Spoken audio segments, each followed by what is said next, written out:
The ocean at night looks empty from above. A flat, black surface, barely moving, reflecting almost nothing. But just beneath it, the water is crowded with bodies that do not follow the rules most animals live by. There are no bones here, no brains. In the way we recognize them, no centralized organs deciding what happens next. Instead, there is drift, pulse, and contact. Life unfolds without a clear front or back, without a single command center, without permanence. A jellyfish drifts through the darkness, its bell contracting in slow, deliberate rhythm. It has no eyes, yet it senses light. No ears, yet it responds to vibration. No brain, yet it hunts, feeds, avoids danger, and reproduces. Nearby, a colony of coral polyps builds a reef that will outlive generations of mammals, creating architecture, visible from space. Each individual animal is fragile, soft, nearly transparent. Together, they become one of the most durable living structures on Earth. Along a rocky shoreline, an anemone waits. It does not chase prey. It does not flee predators. It simply opens itself to the water, armed with cells that explode on contact, delivering venom in microseconds. Some fish slip between its tentacles unharmed, protected by chemistry instead of armor. Others vanish the moment they touch it. These organisms are ancient. They appear in the fossil record long before vertebrates, before insects, before plants. Colonize land. They survive mass extinctions that erase dominant species. They persist through shifts in ocean chemistry, temperature, and oxygen levels that kill far more complex animals. And they do all of this while breaking nearly every expectation of what an animal is supposed to be. They blur boundaries humans rely on, individual and colony, life and death, predator and environment. Some can rebuild themselves after being torn apart. Some can reset their own life cycle, reverting from adulthood back to youth.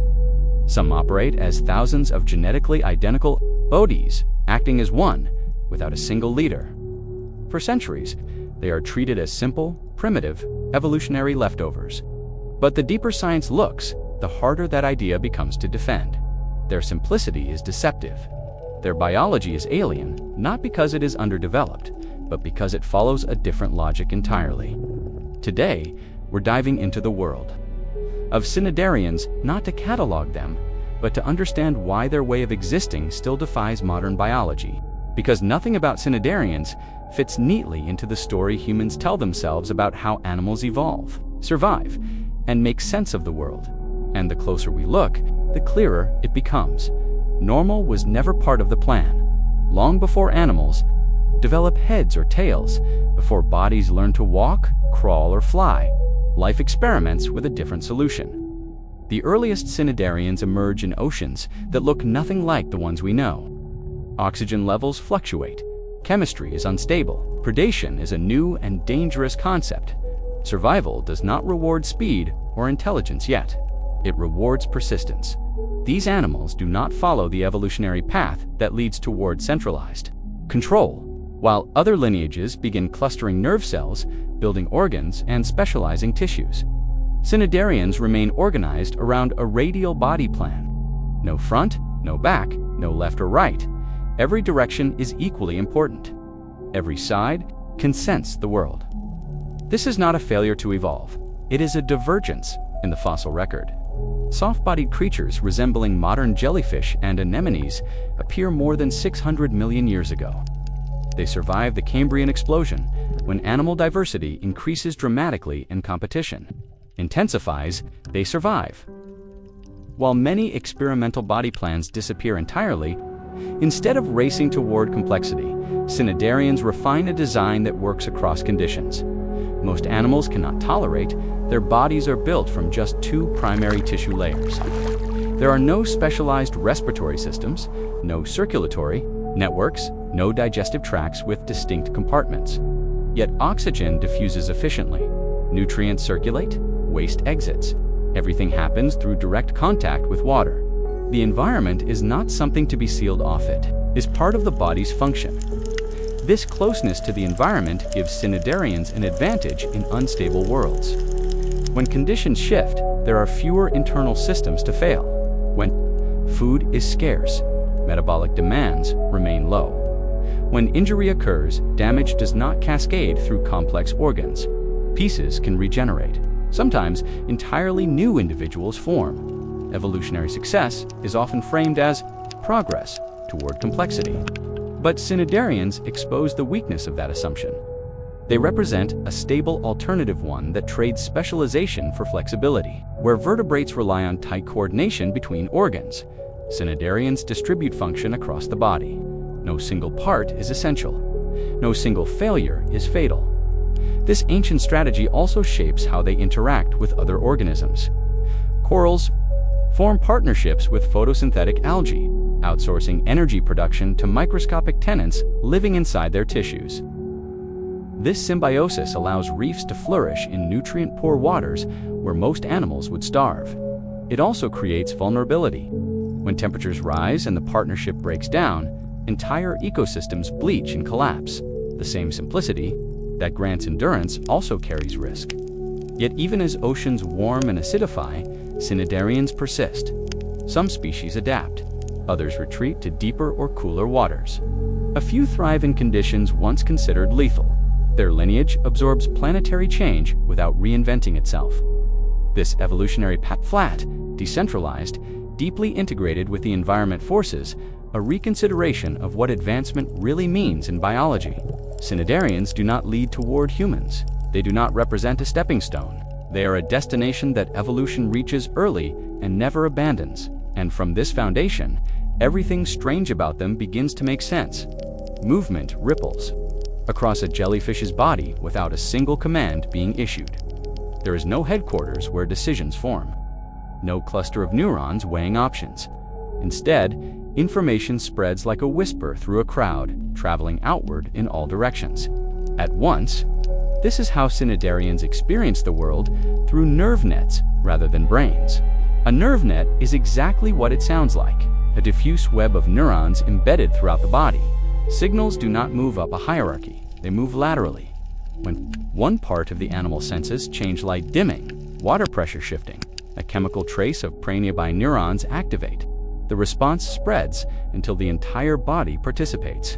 Contraction follows. Tentacles close, the bell pulses. Action emerges without a central decision, maker. To a human observer, this seems primitive, but the behavior it produces is precise. Jellyfish time their pulses to conserve energy. Sea anemones coordinate tentacle movement to funnel prey toward the mouth. Hydras adjust their posture in response to gravity and touch, bending toward food sources and recoiling from harmful contact. These are not reflexes in isolation.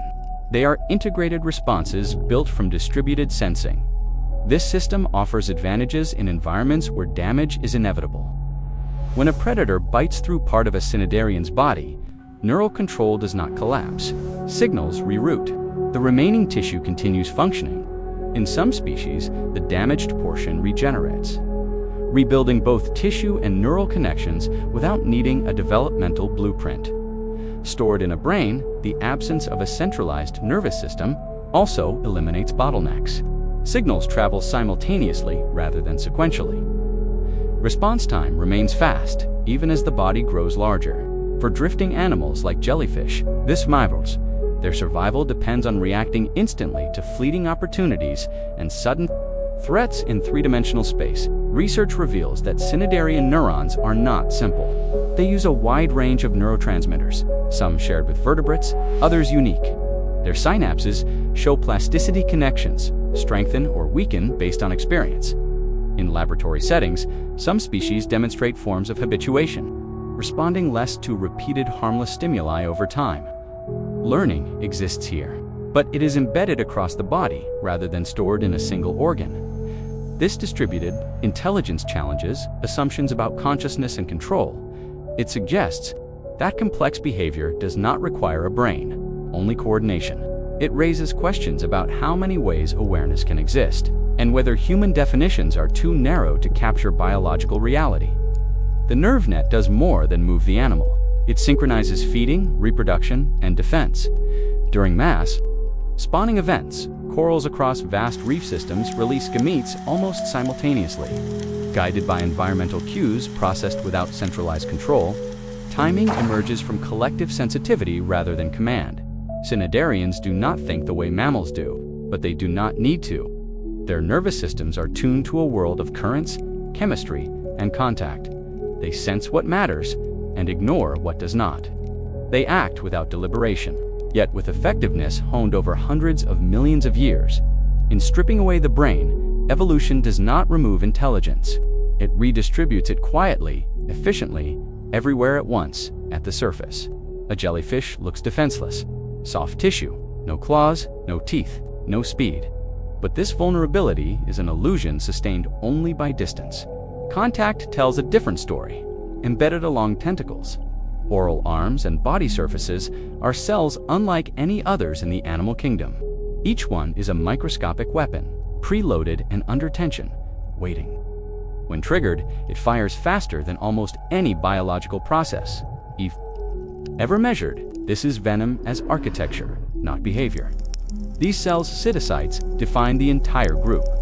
Inside each sits a nematocyst, a coiled, pressurized thread tipped with barbs or toxins.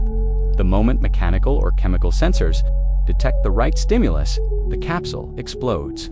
The thread everts in less than a millionth of a second, piercing tissue, injecting venom, anchoring prey. There is no aim, no correction. Accuracy is built into the physics. For small prey, this is instantaneous paralysis. For larger animals, it is pain, disorientation, sometimes death. Fish that brush against certain jellyfish species experience cardiac and respiratory disruption within seconds. Tiny crustaceans never register the encounter at all. What makes this system extraordinary is not just its speed, but its distribution. Venom delivery is decentralized. Every tentacle carries thousands of independent firing units. There is no need to coordinate an attack. Contact alone is enough. Predation becomes passive, constant, unavoidable. Different Cnidarians tailor their venom to their niche. Box jellyfish possess some of the most potent toxins known, evolved to subdue fast-moving fish rather than plankton. Sea anemones rely on adhesive and paralyzing compounds, holding prey in place long enough for hydras use venom primarily for immobilization, then pull prey toward a mouth that can stretch far beyond its resting size. Venom also serves as defense. Many predators learn quickly. Sea turtles consume jellyfish with apparent immunity, but most fish avoid them after a single encounter. Bright coloration and bioluminescence often function as warnings rather than camouflage, signaling danger in the open water where hiding is impossible. The venom itself is chemically complex. It contains mixtures of peptides, enzymes, and pore-forming proteins that disrupt nerve signals, muscle contraction, and cell membranes. Some components resemble toxins found in snakes and spiders, hinting at deep evolutionary convergence. Others are entirely unique, offering templates now studied for pain management, cancer research, and neurological drugs. Yet venom comes at a cost.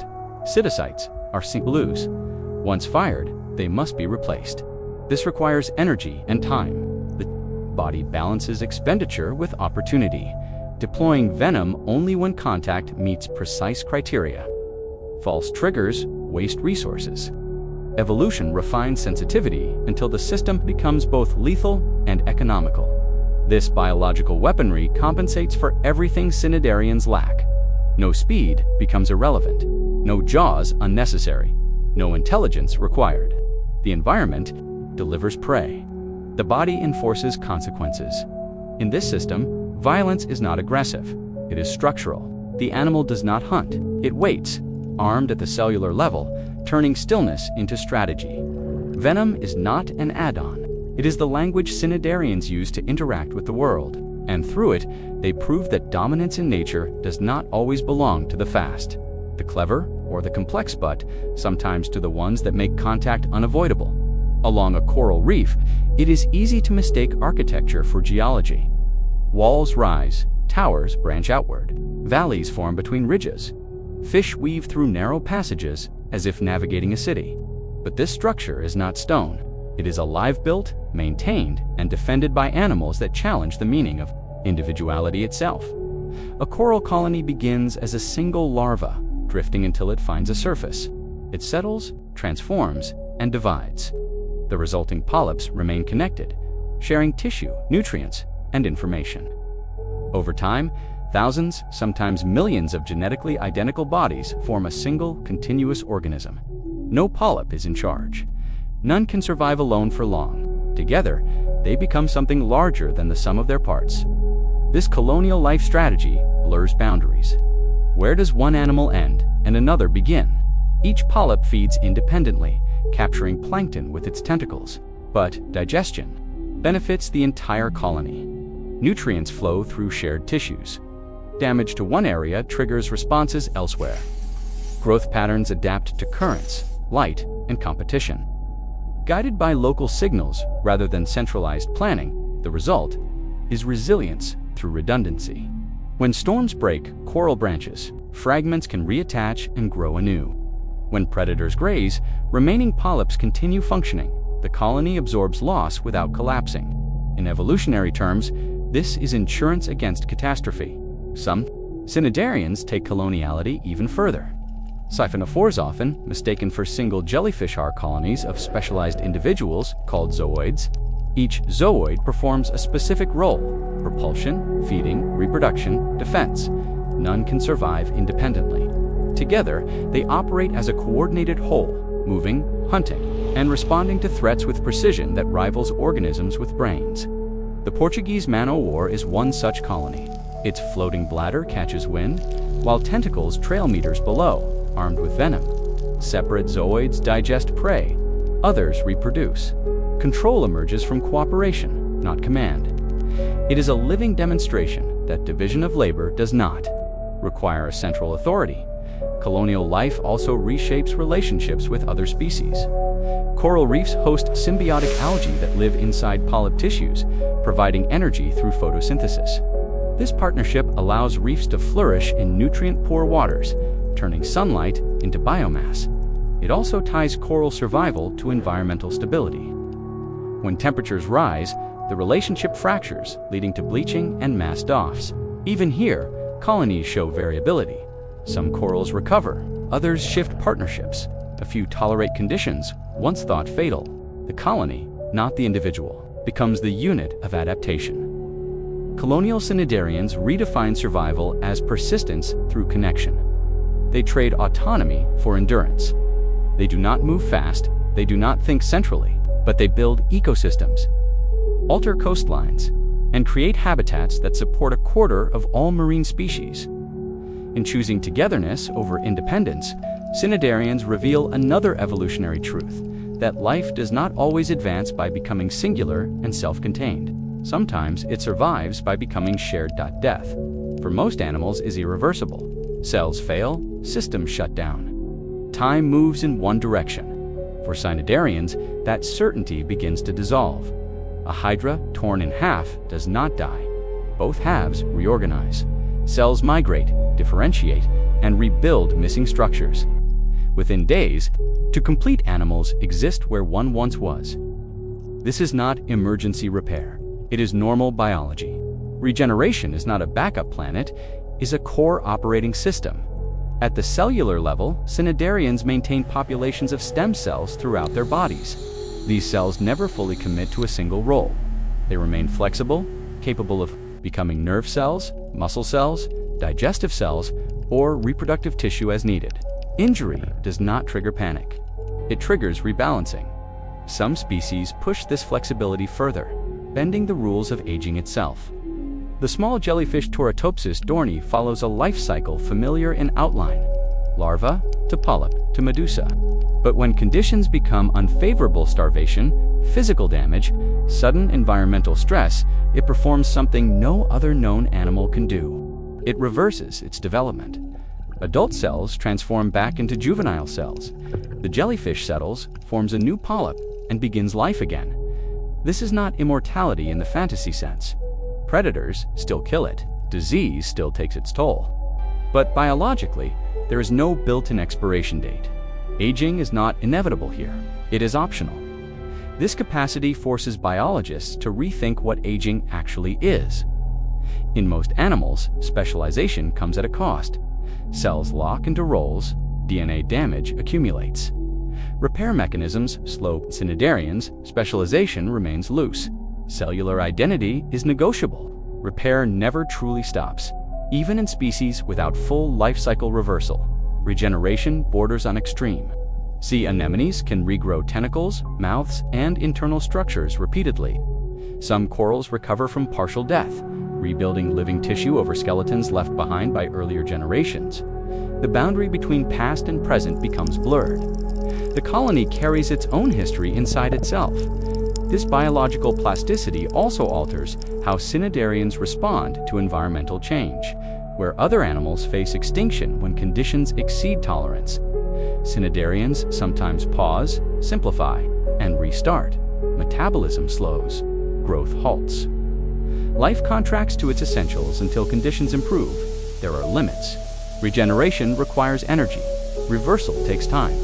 Not all species survive long-term stress, but the existence of these mechanisms at all challenges a deeply human assumption that life moves forward toward decline. For cnidarians, continuity matters more than progression. Survival does not depend on reaching a final, perfected form. It depends on staying changeable. In a world defined by cyclical tides, seasons, climate oscillations, this strategy proves powerful. By refusing to commit fully to any single state, cnidarians outlast organisms that invest everything in being one thing, one way, for one brief moment. Here, life does not race toward an end. It loops, repairs, and waits. The history of life on Earth is punctuated by moments of collapse. Oceans lose oxygen, temperatures spike, chemistry shifts, entire lineages vanish. For most animals, these events draw hard lines between existence and extinction. For cnidarians, they become thresholds to endure. They are present before the first mass extinction and remain after it. When the end Permian event wipes out an estimated 90% of marine species, cnidarians persist. When asteroid impact darkens skies and collapses food webs, they remain. Their fossil record does not show dominance, but continuity, a quiet refusal to disappear. Part of this endurance comes from their minimal demands. Without bones, without high-energy organs, without complex internal systems, cnidarians require little to stay alive. Oxygen diffuses directly into tissues. Food can be scarce, irregular, microscopic. When resources vanish, metabolism slows. Growth pauses. Life contracts rather than breaks. Environmental extremes that kill other animals often leave cnidarians functional. Some jellyfish tolerate hypoxic waters where fish suffocate. Others thrive in polluted harbors, estuaries, and warming seas. In recent decades, jellyfish blooms increase in regions stressed by overfishing and climate change, filling ecological gaps left behind by more sensitive species. Corals, though vulnerable, also tell a story of long-term survival. Reef systems collapse and rebuild repeatedly across geological time. Species shift, partnerships change, skeletons accumulate, forming layered archives of past oceans. Even when living tissue dies back, the structure remains. Ready for recolonization, their decentralized biology plays a critical role here. There is no single point of failure. Heat stress damages some polyps while others survive. Acidification weakens skeletons but does not immediately kill tissue. Recovery, when it happens, does not require full restoration only, enough living cells to restart growth. Cnidarians also persist by occupying ecological roles that rarely disappear entirely. They feed low on the food chain. They exploit sunlight indirectly through symbiosis. They drift, attach, or float strategies that do not rely on stable terrain or predictable prey. This persistence is not invincibility. Modern climate change pushes conditions faster than many species can adapt. Coral bleaching events grow more frequent. Some reefs may not recover, but the lineage itself does not vanish. It shifts, contracts, reappears elsewhere. Through extinction events, cnidarians do not dominate the future. They wait for it. Their survival reframes how resilience works in biology. It is not always about strength or speed. Sometimes it is about tolerance, about not needing much, about being compatible with chaos in a planet that repeatedly resets itself. Cnidarians demonstrate that the longest-lasting designs are not those that push limits, but those that remain usable when limits collapse. Standing at the edge of what Cnidarians are, biology begins to lose its usual reference points. Complexity no longer aligns cleanly with success. Intelligence no longer requires a brain. Individuality no longer defines an organism. Even life and death become negotiable states, rather than fixed endpoints. For centuries, evolutionary thinking leans toward a ladder: simple to complex, primitive to advanced. Cnidarians disrupt that image. They sit near the base of animal evolution, yet they are not on their way to becoming something else. They are not unfinished. They are complete in a way that does not resemble us. Their bodies demonstrate that centralized control is only one solution among many. A nerve net can coordinate without commanding. A colony can function without leadership. A life cycle can loop instead of ending. These are not evolutionary shortcuts. They are parallel strategies, equally valid under different rules. Also expose how human bias shapes scientific interpretation. Early researchers dismiss them as simple because they lack familiar structures. But absence is not emptiness, it is choice. Evolution does not optimize toward human preferences. It optimizes toward survival under constraint. Their biology suggests that resilience often comes from looseness rather than precision. Cells that can change roles, systems that tolerate failure, bodies that integrate with the environment instead of isolating from it. In a stable world, specialization excels. In an unstable one, flexibility endures. This has implications beyond marine life. It challenges how intelligence is defined, how aging is understood, how individuality is measured. It forces science to ask whether many assumed biological rules are actually just local trends, patterns that dominate briefly but do not last. Cnidarians persist by refusing to overcommit. They do not build systems that require constant fine-tuning. They do not depend on narrow environmental windows. They remain adaptable not through innovation but through restraint. There is also a humbling lesson here. Human biology, for all its complexity, is fragile. It depends on balance, temperature, chemistry, timing. Cnidarians remind us that survival does not always belong to the most elaborate designs.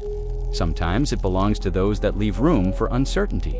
Even now, much about them remains poorly understood. How nerve nets integrate information at scale. How cellular reprogramming avoids the errors that cause cancer in other animals. How colonies decide where to grow or stop. These questions linger, unresolved. In the end, Cnidarians do not offer answers so much as they expose the limits of the questions we ask. They exist outside our expectations, quietly thriving in forms that feel unfamiliar only because they are not built around us. They are not abnormal. They are simply proof that life has always had more than one way to work, and that some of those ways are older, stranger, and far more enduring than anything we call normal.